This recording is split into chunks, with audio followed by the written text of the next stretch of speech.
로마서 6장 15절, 16절 말씀, 우리 두 절 말씀을 같이 보겠습니다. 로마서 6장 15절, 16절, 우리 한 목소리로 말씀 같이 봉독하겠습니다.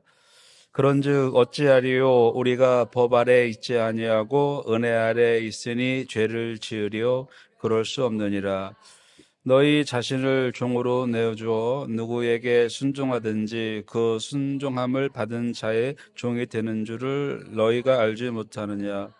혹은 죄의 종으로 사망에 이르고 혹은 순종의 종으로 의에 이르느니라. 아멘.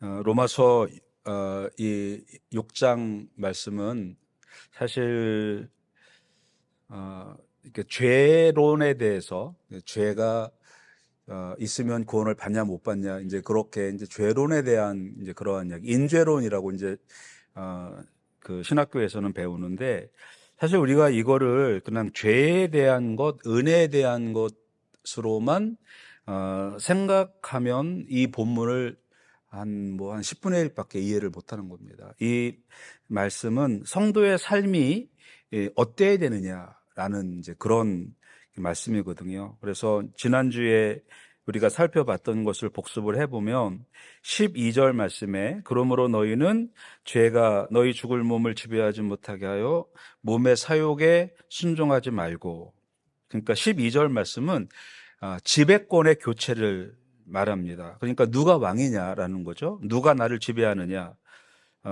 그래서 죄가 나를 지배할 때는 우리가 사욕, 그러니까 세상의 욕심에 빠질 수밖에 없다. 그러니까 세상이 나의 왕이 되고 세상이 시키는 대로 우리가 할 수밖에 없다. 이제 그런 내용입니다. 그래서 우리가 죄에 대하여 죽자라는 말씀을 12절 말씀에서 했습니다. 그러니까 죽으면 반응을 못 하는 거예요.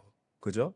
죽으면 마취를 시키면 반응을 못 하잖아요. 그죠? 제가 이번에 마취를 당해보니까 꼼짝을 못 하겠더라고요.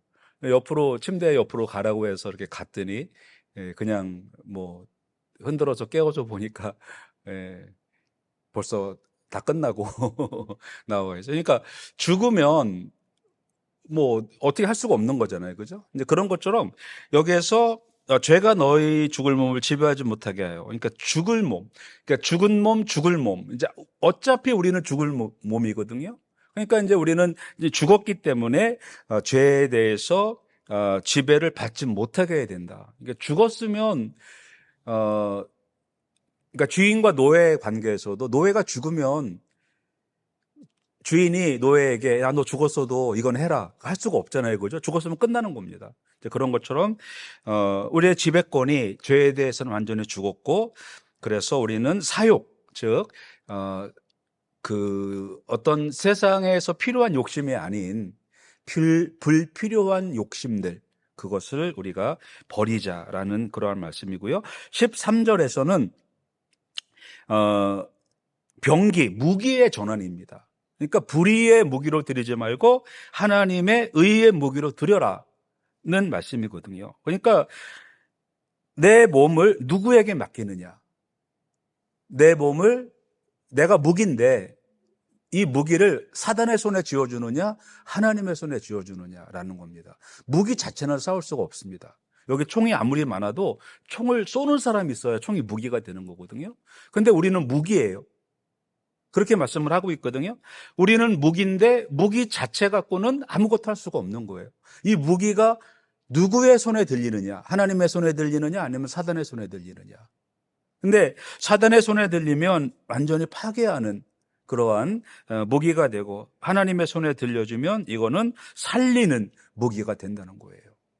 그래서 같은 칼이라도 누구의 손에 쥐어지느냐, 강도의 손에 쥐어지느냐, 아니면 요리사의 손에 쥐어지느냐, 아니면 의사의 손에 쥐어지느냐에 따라서 칼이, 그 용도가 달라진다는 겁니다. 그렇기 때문에 내가 누구의 손에 쥐어지느냐, 하나님의 손에 쥐어지느냐, 아니면 사단의 손에 쥐어지느냐.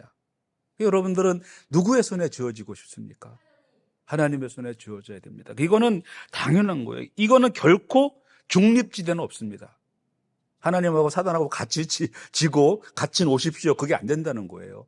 하나님이 지시든지 아니면 사단이 지든지 둘 중에 하나라는 겁니다. 그렇기 때문에 불의의 무기냐 의의 무기냐, 나를 내 칼잡이, 손잡이를 들여라 그런 말씀이고요. 자, 14절의 말씀에서는 죄가 너희를 주장하지 못하리니 이는 너희가 법 아래 있지 아니하고 은혜 아래 있습니다. 그러니까 우리의 통치가 어디로 들어갔느냐라는 거예요. 법의 통치를 받느냐 아니면 은혜의 통치를 받느냐라는 거죠. 그러니까 법 아래 있지 않고 은혜 아래 있으라 그런 말씀이에요. 조금 해석이 어려운 말씀이 될 수 있습니다. 그러면 법을 지킬 필요가 없습니까? 라고 물어보는 사람도 있거든요. 그죠? 법이 필요가 없느냐? 근데 그런 말씀을 하는 것이 아니고 이 법이라는 건 우리에게 죄를 알려주는 기능밖에는 못합니다. 그렇죠? 법은 우리에게 죄를 알려주는 기능밖에 못해요. 그러면 이거를 깨닫게 하는 거는 뭐냐? 은혜라는 거예요. 그죠? 우리가 뭐 운전을 과속으로 한다. 그래서 법에 걸렸어. 그러면 이제 걸린 거를 압니다. 근데 이 걸려서 이게 잘못된 거구나. 이렇게 사고가 나면 운전을 너무 과속을 하니까 사고가 나면 큰 일이 발생이 되는구나 라고 우리가 깨닫는 그게 은혜라는 거죠. 그렇기 때문에 법 자체는 사실 굉장히 중요합니다.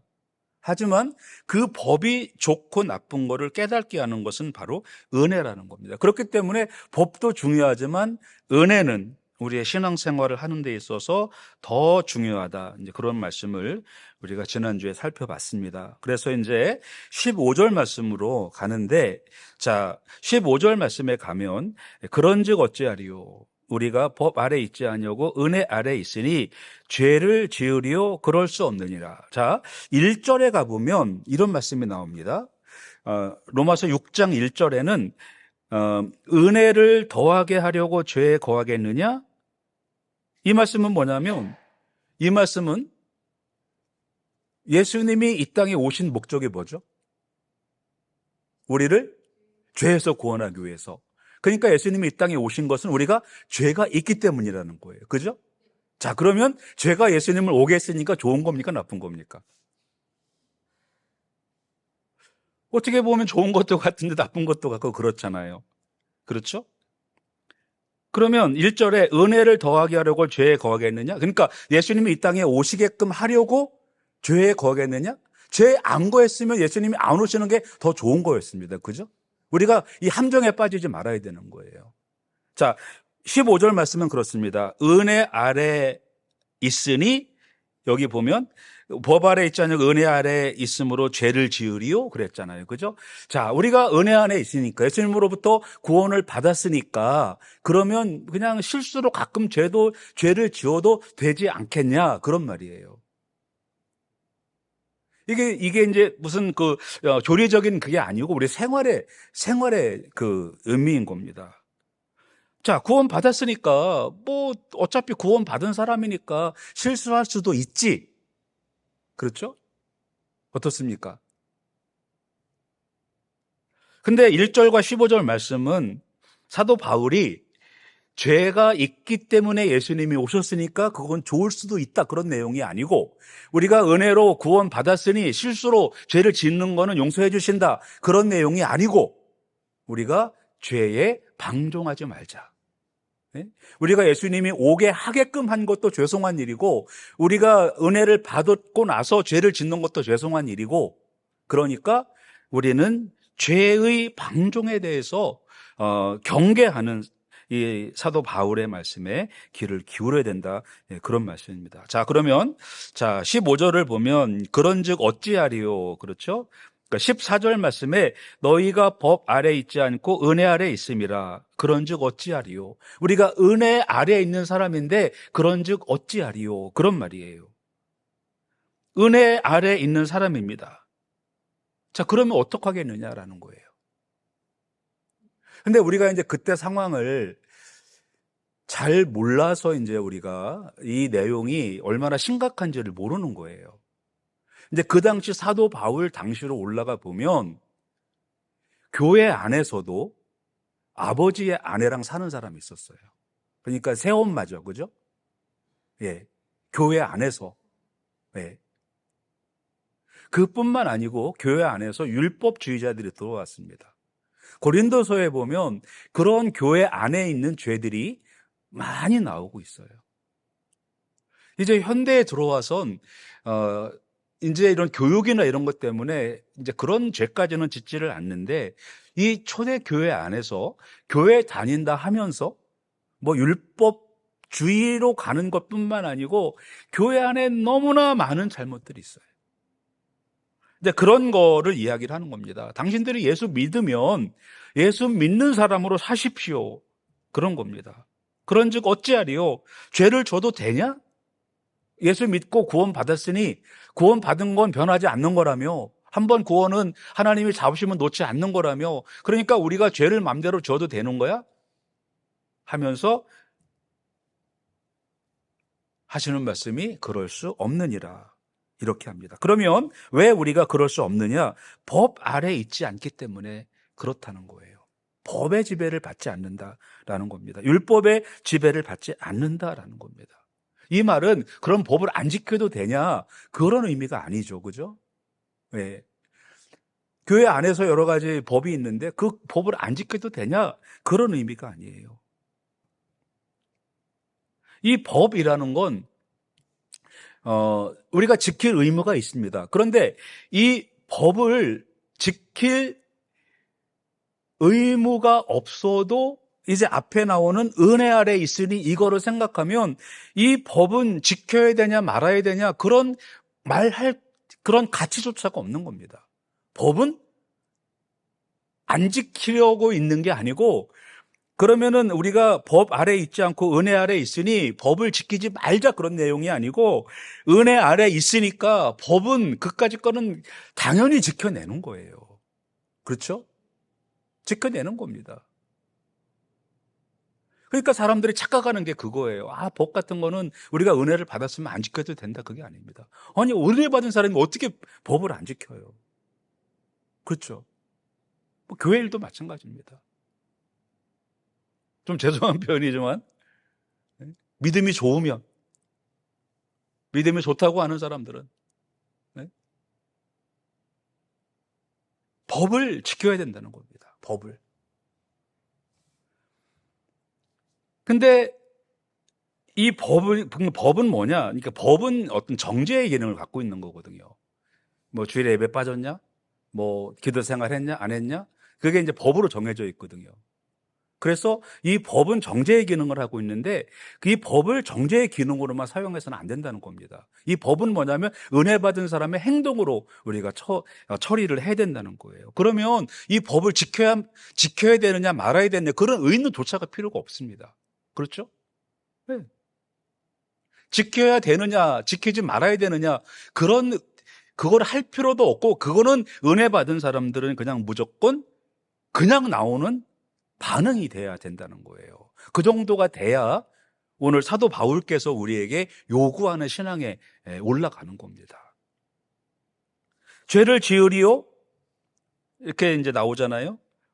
죄를 지으리요? 은혜 아래 있으니 죄를 지으리요? 이 말은 무슨 말이냐면, 우리가 은혜 안에 있으니까 뭐 그냥 어쩌다 한 번쯤은 죄를 지어도 되지 않겠냐, 뭐 그런 의미예요.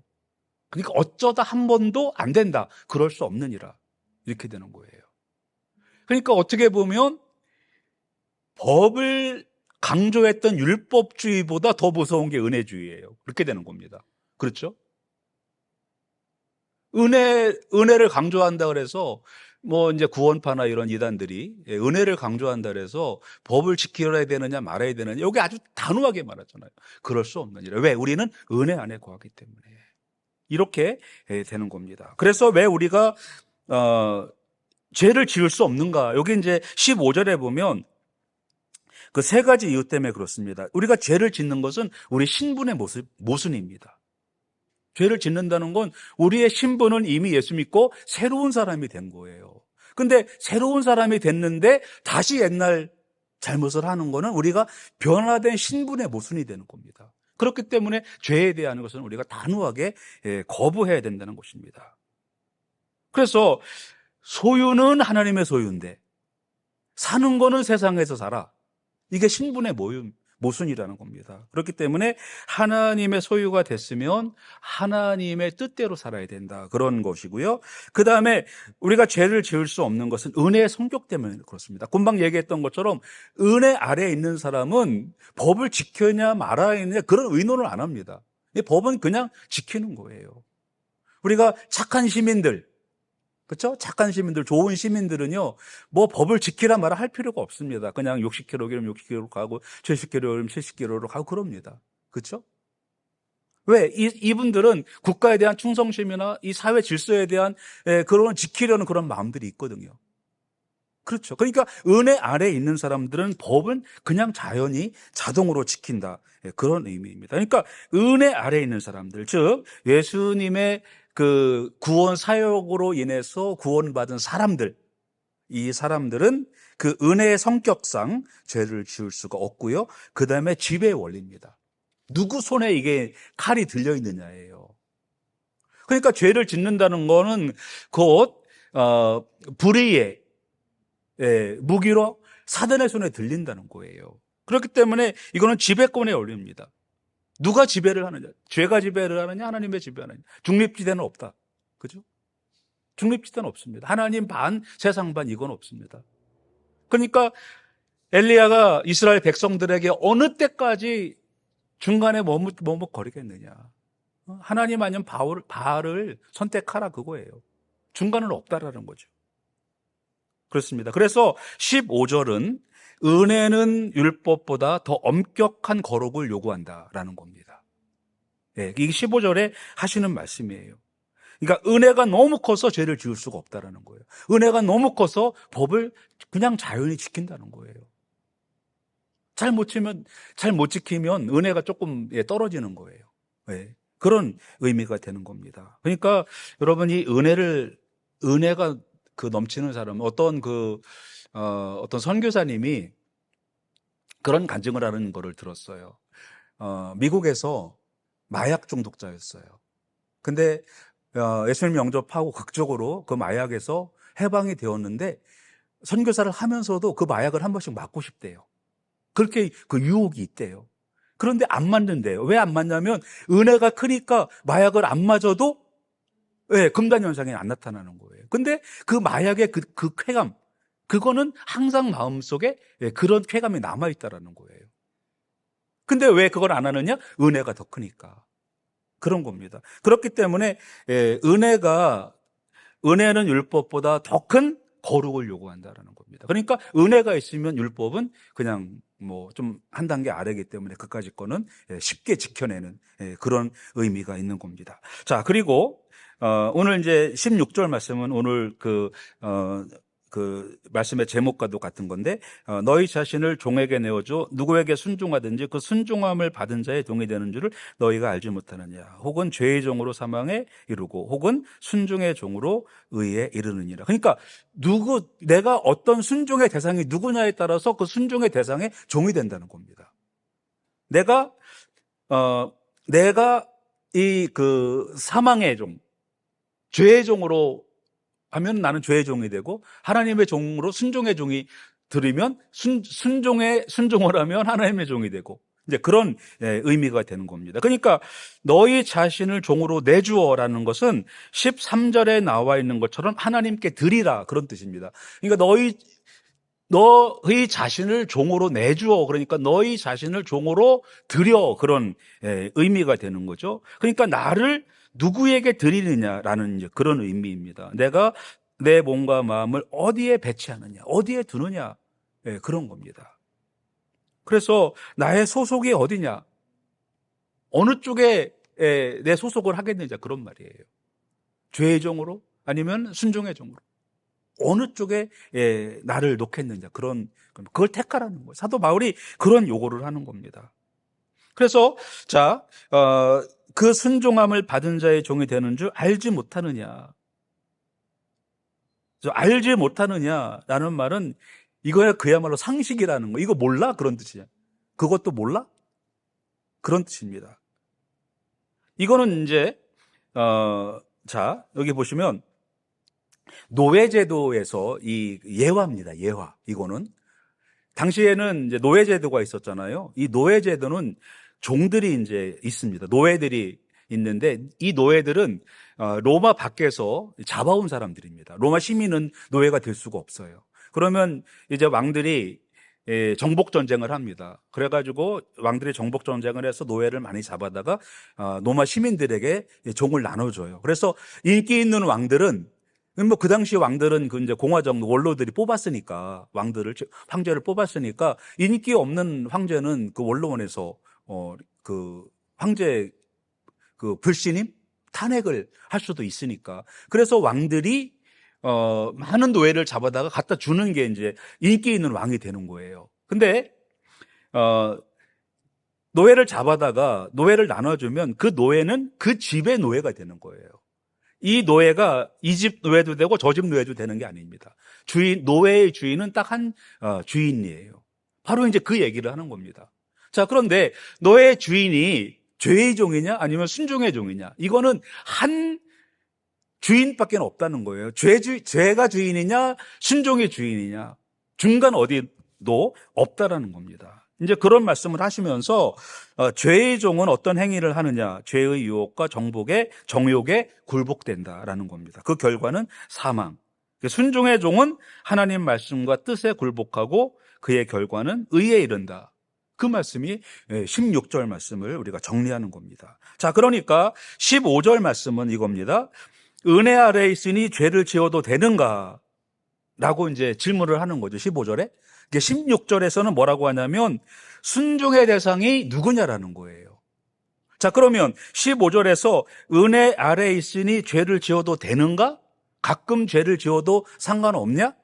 라는 답에 16절에서는 사도 바울께서 하시는 말씀이 네가 죄를 선택하면 죄의 종이고 순종을 선택하면 의의 종이다. 순종의 종이다. 그렇게 되는 겁니다. 둘 중에 하나라는 거예요. 그럼 결과적으로 뭡니까? 죄를 우리가 선택할 수 없다. 이제 그런 거죠. 그러니까 이거는 실질적으로 소속이 어디느냐라는 겁니다. 스스로 죄의 종이 되겠느냐 아니냐 그거예요. 제가 지난 주일에 또 설교했지만 현대에 가장 무서운 단어가 두 개가 있다 그랬죠. 취향과 상대성. 그죠? 취향과 상대성. 그냥 신앙생활도 자매님 취향대로 하세요. 형제님 그 상대성 마음대로 편한 대로 하세요. 이게 이제 현대의 그 가장 무서운 단어입니다. 취향과 상대성.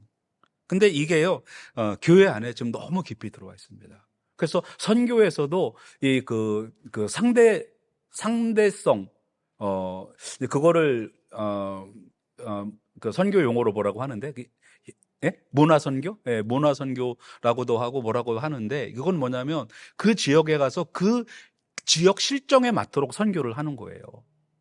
그래서 지금 이제 한국 선교사님들이 가장 그 문화를 못 걷어내는 게 베트남.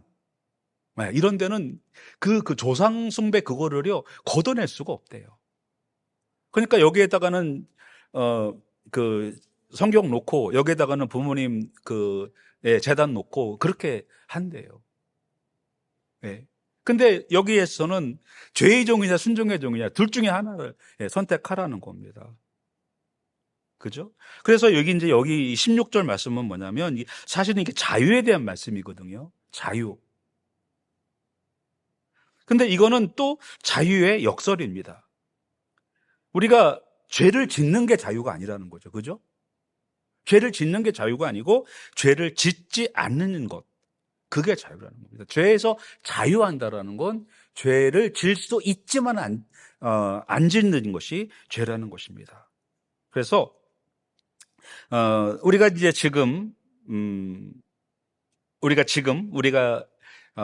생각해야 될 것은 우리가 어디 있느냐. 내가 은혜 아래에 있다고 말하지만 정작 우리의 시간과 몸과 마음은 누구의 명령에 따르고 있느냐라는 겁니다. 누구의 종이냐라는 거예요. 내가 하나님을 믿는다고 하지만, 예수님을 영접했다고 하지만 실제로 내가 누구의 말을 따라서 살아가고 있느냐라는 그러한 말씀이 오늘 말씀입니다. 그래서 진정한 그리스도인들은 하나님 말씀에 순종하는, 그러니까 순종의 종이 되어서 의에 이르게 된다라는 것입니다. 예수 믿으면서도 또 16절이나 이런 데 나오는 것처럼 가끔은 그냥 좀 나쁜 짓을 해도 된다, 그런 의미가 아니라는 것입니다. 그래서 은혜는 죄를 짓게 하는 면죄부가 아니라 주인을 바뀌게 하는 통치권이라는 겁니다. 그러니까 하나님이 나를 통치하도록, 예수님이 나를 통치하시도록 그 은혜 아래 들어간다라는 것입니다. 그래서 15절과 16절 말씀을 이제 정리를 해보면 그 논리의 거부예요. 그러니까 은혜 아래 있으니 죄를 지어도 된다, 이런 논리에 대해서 우리는 거부해야 된다라는 겁니다. 안 된다, 라는, 그럴 수 없느니라, 이렇게 우리가 단호하게 말해야 되고요. 그 다음에 소속. 나는 입술로는 하나님 믿는다고 하지만 실제로 명령에 순종하고 있는가라는 거, 순종의 종이냐, 이거를 생각을 해야 된다는 겁니다. 그 다음에 선택의 엄중함을 말씀하고 있습니다. 중간지대는 없다라는 겁니다. 중립은 없어요. 나라들, 지금 뭐 스위스나 이런 나라들은 중립국이잖아요. 근데 신앙에서는 중립국이 없습니다. 둘 중에 하나입니다.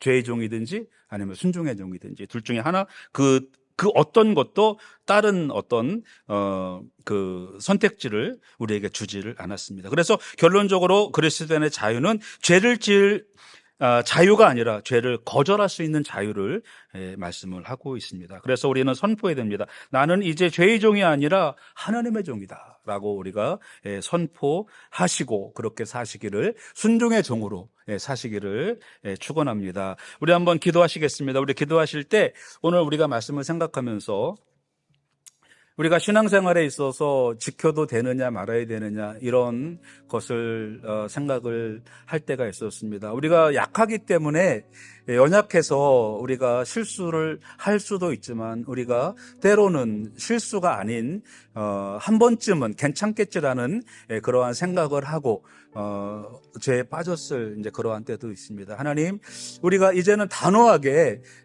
이러한 죄의 종의 그러한 선택을 거부하게 하시고, 죄를 거부하고 오직 우리가 의의 종으로서, 순종의 종으로서 의를, 또 영원한 생명을 상속받을 수 있는 우리들이 되게 하여 주시옵소서. 우리 한번 이 말씀 붙잡고서 한번 같이 기도하시겠습니다. 하나님 아버지, 오늘 우리가 이 말씀을 생각할 때 하나님 아버지, 오늘은 저희들이 우리의 순종의 대상이 누구냐에 따라서 우리의 주인이 결정된다고 했습니다. 하나님, 우리가 죄에 순종하는 저희들이 아니고 순종의 종이 되어서 의에 이르는 하나님의 백성들 될 수 있도록 하나님 함께하여 주시옵소서. 우리 교회 안에 여러 가지 일들을 놓고 기도하였습니다. 하나님, 이제 수술을 기다리고 있는 우리 권사님도 있고 또 수술을 받은 집사님 있습니다. 우리 연세가 많으신 분들, 그들의 건강을 주님 지켜주시고 여러 가지 교회 행사를 놓고 기도하였습니다. 하나님, 우리 행사를 통해서 우리 교회가 하나로 결속되어지고 서로 협력하고 이 일들을 같이 이루어가는 그러한 좋은 기회가 될 수 있도록 하나님 함께하여 주시옵소서. 하나님, 또 여러 가지 우리 교회 성도님들의 사정을 놓고 기도하였습니다. 거주 문제나 또 워킹 홀리데이에 온 청년들이나 또 학생들이나 하나님, 그들과 함께하여 주시고 이러한 어려운 문제들이 해결되어서 하나님의 은혜가 이곳에 나타나고 하나님의 역사가 우리 교회에 나타나서 하나님께서 하시는 일들을 우리가 보면서 하나님의 능력이 우리를 통하여 이 땅에 드러나는 그러한 하나님의 그 체험을 우리 모두가 할 수 있도록 하나님 함께하여 주시옵소서. 하나님, 오늘 저희들 이곳에 나와 기도하는, 특별히 예배에 참석한 성도들, 온라인으로 같이 예배하는 모든 성도들에게 하나님 함께하여 주시고, 하나님, 우리가 하나가 되어서 하나님의 아름다운 나라를 이루어가는 그러한 귀한 공동체로 저희들을 세워 주시옵소서. 예수님 이름으로 기도드립니다. 아멘.